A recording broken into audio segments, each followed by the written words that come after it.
चला जॉईन झाले सगळे.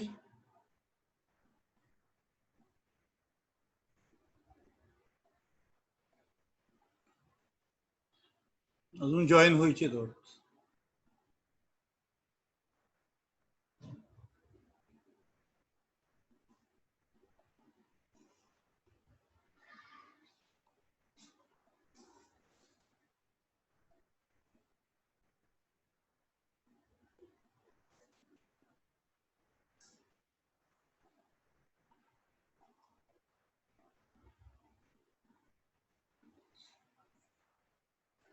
चालते. टायमिंग सांगितलं होतं ना सकाळी आपण 3चं.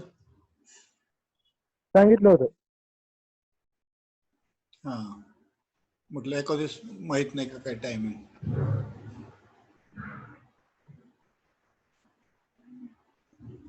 एक मिनिट वाट बघू अजून. बाकीच्यांना मेसेज करा मग तोपर्यंत. बरं बरं. किंवा फोन करा काही पण.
ठीक है.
Okay.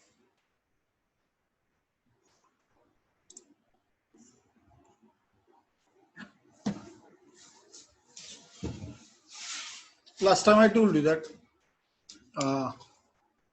how the transmission is started.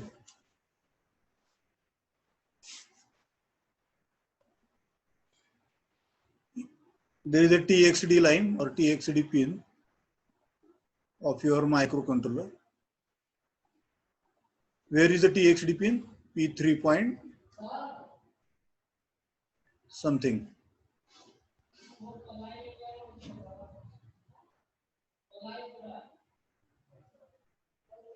Okay, so normally this line is high, TXD pin is high.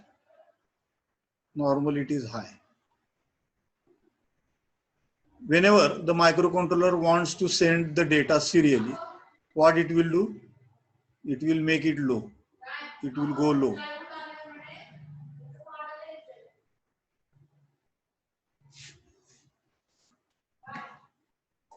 घेऊन जा पैसे.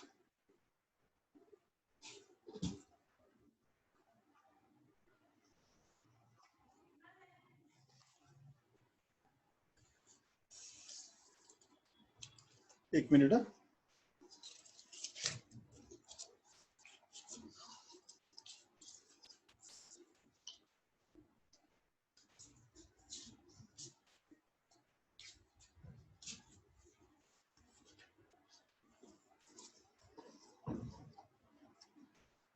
Okay. So whenever this pin goes low, that is the indication to the receiver that the transmitter is transmitting some data. जोपर्यंत ही pin हाय आहे तोपर्यंत रिसिव्हरला माहित असतं की सध्या कुठल्याही प्रकारच्या सिरियल डेटा ट्रान्समिशन नाहीये. ज्यावेळेस ही पिन लो केली जाते ट्रान्समीटर कडनं, कारण ट्रान्समीटरला डेटा पाठवायचा मग तो काय करतो, पहिल्यांदा ही पिन लो करतो, त्याला स्टार्ट बीट म्हणतो. मागच्या वेळेस मी सांगितलं होतं, this is a start beat. So from high to low it will make. So start bit is low. Okay. So receiver will check. When this line goes low, receiver will wait for some time, and after half bit time, this is 1 bit time. This is 1 bit. After 1 bit time, half bit time, the receiver will again check whether the line is actually low or not. This is again a confirmation की जी हाय to low केली गेलेली ती चुकून low झाली होती किंवा काही noise मुळे लो झाली होती का खरंच ट्रान्समिशन लो केलेली, हे याला इथं चेक केलं जातं. इथं हाफ बीट टाइम म्हणतात. So at the half beat time this line is again checked whether it is actually low or not. If it is low, then it is a confirmation that actually the transmitter wants to send some data serially. Okay, then after 1 bit, then your 8 bits will come. That is 8-bit data will come. This is your 8-bit data. So one by one, the data is transmitted. Whatever data you have loaded, like this 8-bit data, that will be transmitted on this line. And at the end, a stop bit will be there. This is a stop bit and it will go high. It will again make the line high, which is a normal state of the TXD line. So this is a stop bit.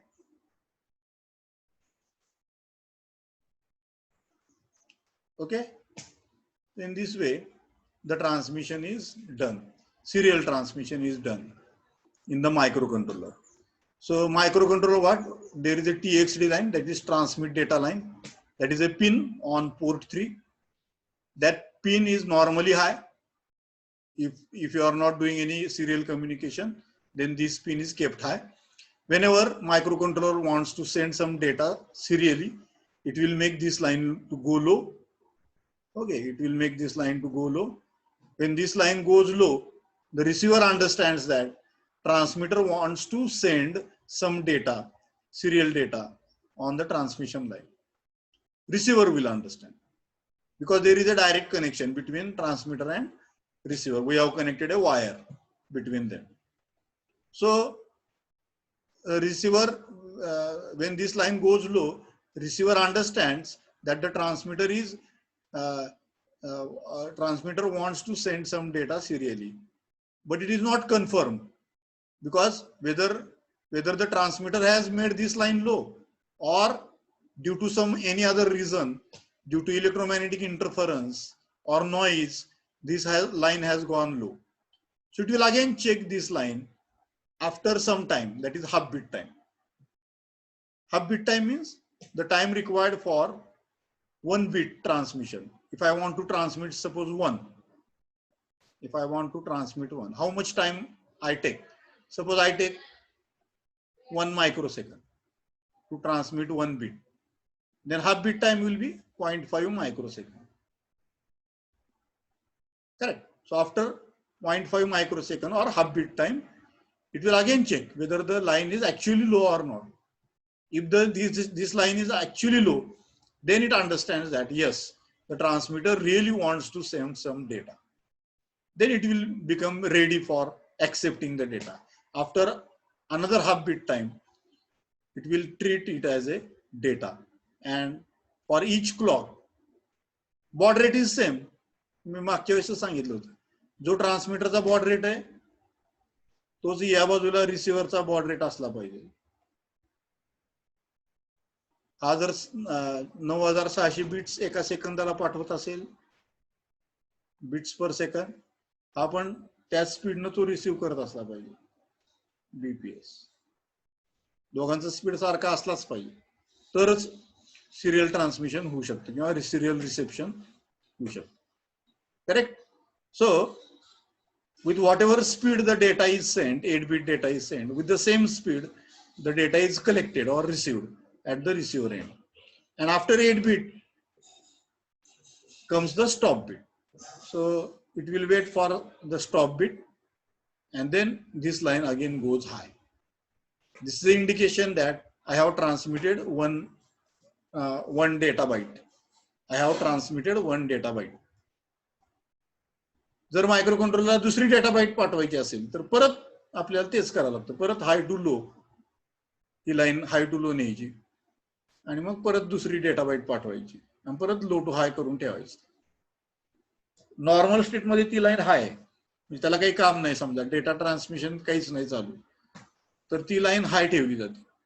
आणि जर data transmission करायचं असेल तर ती line low केली जाते मुद्दामून कंट्रोलरकडून, हाय to low केली जाते. That is a indication to the receiver that the transmitter is interested in sending some data to the receiver. So the receiver will become alert.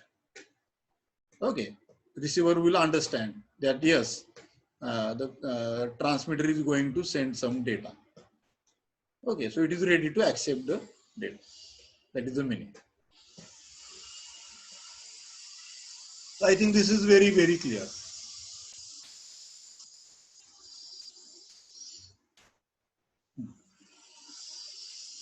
Actually, the stop bit is going high, not low.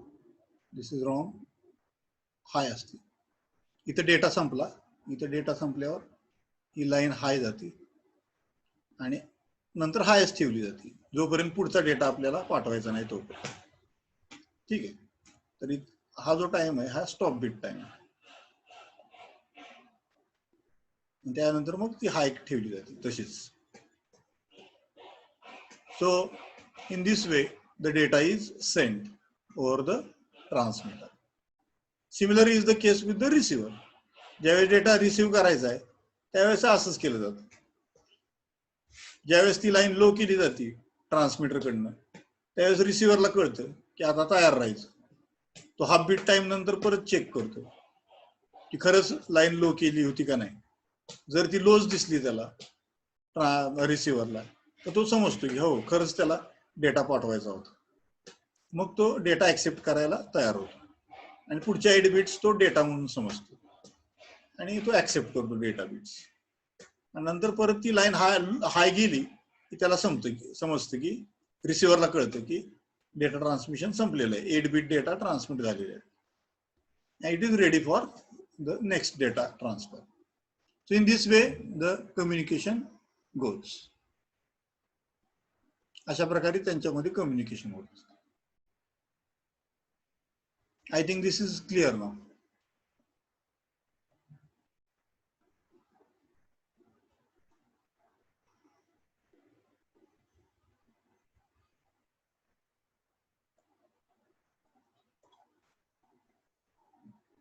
हे तर मी मागच्या वेळेस सांगितलं होतं.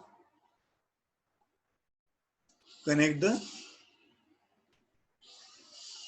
TXD to RXD and RXD to TXD. हे पण सांगितलं होतं. Use max 232 to transform the signal from TTL to RS232 or reverse RS32 to TTL. Baud rate हे पण सांगितलं होतं मी. हे स्टँडर्ड बॉड रेट्स आहेत. या स्पीडनं बिट्स पर सेकंड. बॉड रेट म्हणजे बिट्स पर सेकंड. या स्पीडनं डेटा ट्रान्सफर होत असतं कुणाबरोबर? कॉम्प्युटर बरोबर. हे स्टँडर्ड बॉड रेट्स आहेत. 1200, 2400, 4800, 9600, 14400, करेक्ट, 19200, 28800, 33600 आणि 57600 अशा वेगवेगळ्या स्पीडनं ते हे होत असतं. त्यांचा बॉड रेट सेट केला जातो. पण हे स्टँडर्ड फिगर्स आहेत. या सगळ्या स्टँडर्ड फिगर्स आहेत. याच्या व्यतिरिक्त तुम्ही दुसरी कुठली फिगर वापरली, समजा मी 30,000 वापरली, ही 30,000 नॉन स्टँडर्ड झाली. हा काय स्टँडर्ड बॉड रेट नाही. स्टँडर्ड बॉड रेट 30,000च्या जवळपास आहे, 2800 आहे किंवा 3300 आहे. 30,000 हा स्टँडर्ड नाहीये, हा नॉन स्टँडर्ड बॉड रेट. ठीक आहे. तर नॉन स्टँडर्ड बॉड रेट मध्ये कम्युनिकेशन होऊ शकतं का? नॉन स्टँडर्ड बॉड रेटनं होतं, पण त्यासाठी दोन्ही मायक्रो कंट्रोलर असले पाहिजे. त्यामध्ये कॉम्प्युटर नसला पाहिजे. कॉम्प्युटर आला मध्ये कुठं पण कम्युनिकेशन मध्ये की तुम्हाला स्टँडर्ड बॉड रेटनंच कम्युनिकेशन करावं लागतं. नॉन स्टँडर्ड बॉड रेटनं तुम्ही कम्युनिकेट करू शकत नाही. ठीक आहे. म्हणजे हा स्टँडर्ड या फिगर्सच वापरावं लागतात तुम्हाला डेटा पाठवण्यासाठी किंवा रिसिव्ह करण्यासाठी. Okay. Will go to the next slide.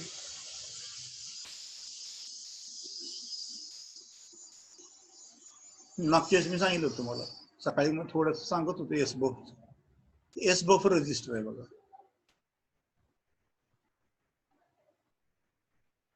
समजा मला हा डी पाठवायचा आहे. डी चा कोड आहे 44. डी चा कोड आहे. डी ह्याचा आस्की कोड आहे हा 44. दिस इज आस्की कोड. हा आस्की कोड पाठवायचा आहे मला. तर मी हा आस्की कोड अगोदर लोड करून घेणार एस बफ मध्ये. बरोबर आहे.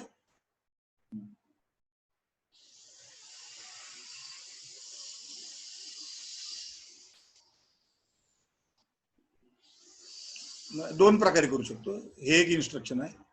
Move SBUF comma hash D, directly डीचा आस्की कोड मी एसबफ मध्ये लोड करतो, किंवा डीचा आस्की कोड अगोदर मी ए मध्ये घेईन आणि ए मधनं मग एसबफ मध्ये ट्रान्सफर करेन, असंही चालू शकतो.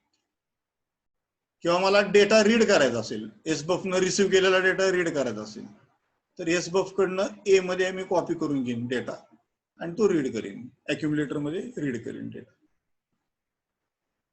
जर तुम्ही डेटा रिसिव्ह करत असाल तर हे इन्स्ट्रक्शन उपयोगी, आणि डेटा ट्रान्समिट करत असाल तर हे दोन इन्स्ट्रक्शन उपयोगी आहेत, वरचे दोन.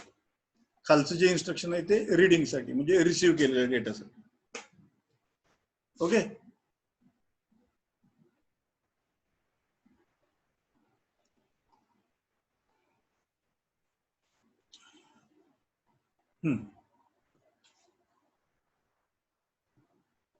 इथं तुमचं मॅक्स हा आयसी आला बघा. मागच्या वेळेस मी सांगितलं होतं हा आयसी काय करतो, तर तुमचे टीटीएल लेवल टू RS-232 लेवलला कन्वर्ट करतो.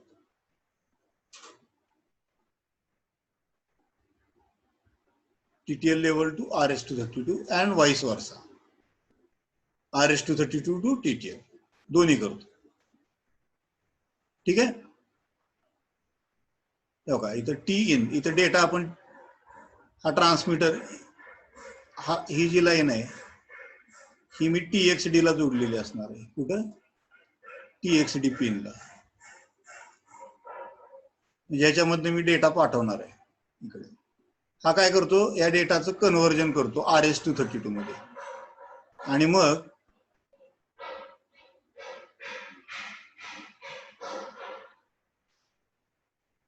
इथे दाखवलं आपण, हा डेटा हे केला जातो, कन्व्हर्ट केला जातो हा आयसी वापरून, आणि हा कन्व्हर्टेड डेटा आपण कनेक्टरला जोडतो, डी टाईप कनेक्टर. मागच्या वेळेस मी सांगितलं होतं डी टाईप कनेक्टर आहे अशा प्रकारचं. त्याच्यामध्ये असे डॉट्स आहेत.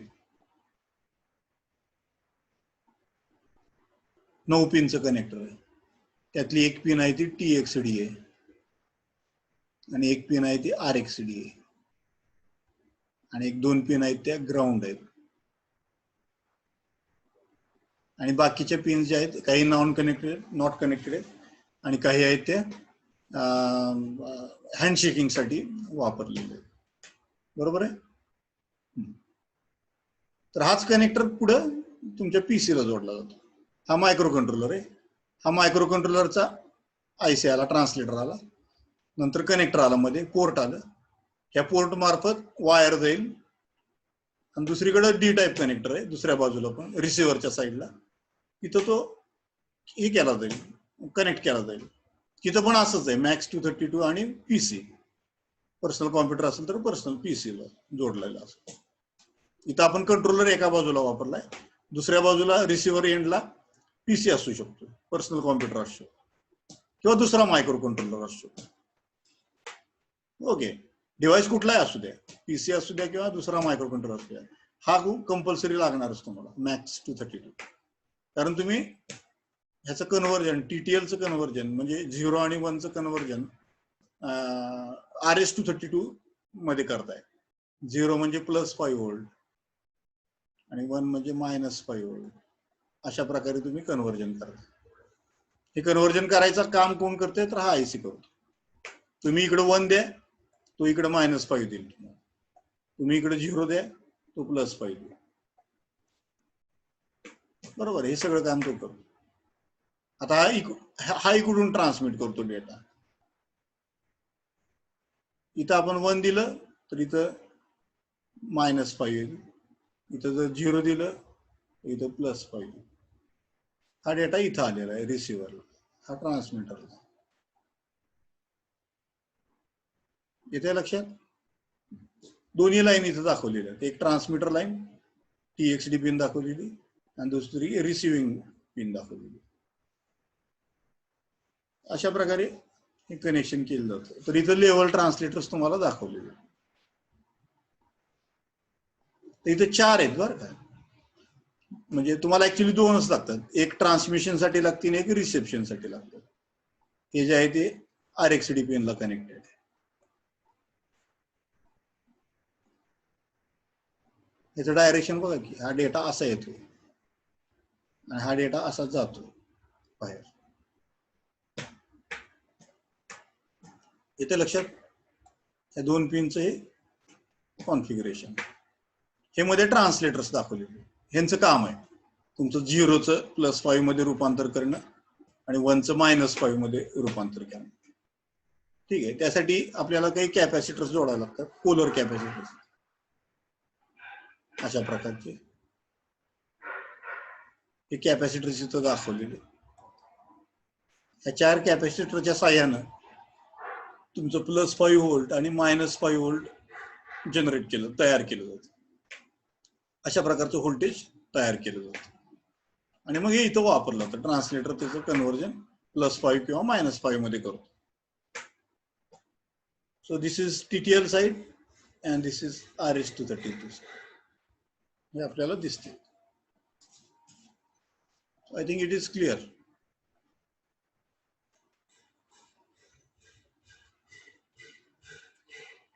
जालटे कळतंय का?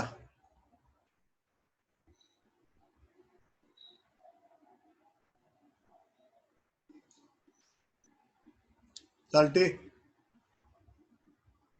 काय? समजतं का? हा समजतंय ना सांगितलेलं? होय. हा ठीक आहे.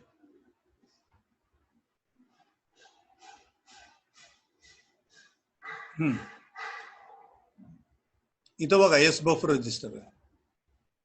आपण जो डेटा देणार आहे, जो आपल्याला ट्रान्समिट करायचा आहे डेटा सिरियली, तो डेटा आपण SBUF ला देणार आहे, या रजिस्टर मध्ये टाकणार आहे तो डेटा. समजा माझा डेटा आहे 85 हेक्साडेसिमल. 85 म्हणजे आपण कसं लिहितो 1000 8 आणि 5 ला 0101 असं. करेक्ट? 1000 0101. हा डेटा आपण कुठे भरणार आहे? SBUF मध्ये भरणार. आणि इकडे क्लॉक आपण देत राहतो SBUF ला. प्रत्येक क्लॉकला हा डेटा TXD मधनं बाहेर पडतो. काय होतं? प्रत्येक क्लॉकला हा डेटा जो आहे पहिल्यांदा D0 बाहेर पडत आणि सर्वात शेवटी D7 बाहेर पडत. करेक्ट? LSB कडनं MSB कडे जातो आपण. पहिल्यांदा लिस्ट सिग्निफिकंट बिट आणि नंतर मोस्ट सिग्निफिकंट बिट बाहेर पडते. अशा प्रकारे डेटा त्यातनं बाहेर पडतो TXD लाईनवर किंवा TXD पिनवर. तोच प्रकार इथं पण शिफ्ट रजिस्टर वापरलेला आहे. हा जो आलेला डेटा आहे, रिसिव्ह केलेला डेटा आहे, इथं पण क्लॉक दिलेला आहे आपण, बॉड रेट. हा डेटा कुठं येतो? ह्या शिफ्ट रजिस्टर मध्ये येऊन थांबतो. समजा बाहेरनं काही डेटा पाठवलेला आहे, आपण ग्रेड 63 पाठवलेला आहे. 63 म्हटल्यावर काय येणार? 0110 0011 असा डेटा या शिफ्ट रजिस्टर मध्ये येऊन थांबतो आणि तो डेटा SBUF मध्ये ट्रान्सफर केला जातो. ज्यावेळेस तुम्ही रीड करता डेटा, त्यावेळेस पहिलं काम काय होतं? शिफ्ट रजिस्टर मधला डेटा SBUF मध्ये येतो. म्हणजे हाच डेटा 0110 आणि 0011 हा डेटा SBUF मध्ये येऊन थांबतो. ठीक आहे? आणि SBUF मधला डेटा आपण रीड करू शकतो. SBUF ला डेटा पाठवू पण शकतो आपण. डेटा पाठवता पण येतो आणि SBUF मधला डेटा रीड पण करता येतो. दोन्ही करता येतो. करेक्ट? तर SBUF हे रजिस्टर सर्वात महत्वाचं आहे सिरियल कम्युनिकेशन मध्ये. SBUF रजिस्टरच्या मार्फत आपण डेटा बाहेर पाठवू शकतो, त्याला डेटा ट्रान्समिशन म्हणतात, किंवा बाहेरचा डेटा आलेला डेटा आपण रिसिव्ह करू शकतो, तो सुद्धा SBUFच्या मार्फतच. तर SBUF is a dual purpose register. Dual purpose याचा अर्थ ट्रान्समिशन साठी तेच रजिस्टर वापरतात, रिसेप्शन साठी पण तेच रजिस्टर वापरतात. तुम्ही म्हणताल मग आता ट्रान्समिशन आणि रिसेप्शन साठी एकच रजिस्टर वापरलं तर मग कसं काय? कन्फ्युजन होऊ शकतं ना. कन्फ्युजन होऊ शकतं. काय कन्फ्युजन होऊ शकतं? तेव्हा आता डेटा ट्रान्समिट होतोय का रिसिव्ह होतोय, काय काय कसं कळणार? तर हे डबल डेकर जे एस बफ रजिस्टर आहे ते असं डबल डेकर रजिस्टर आहे. डबल डेकरचा अर्थ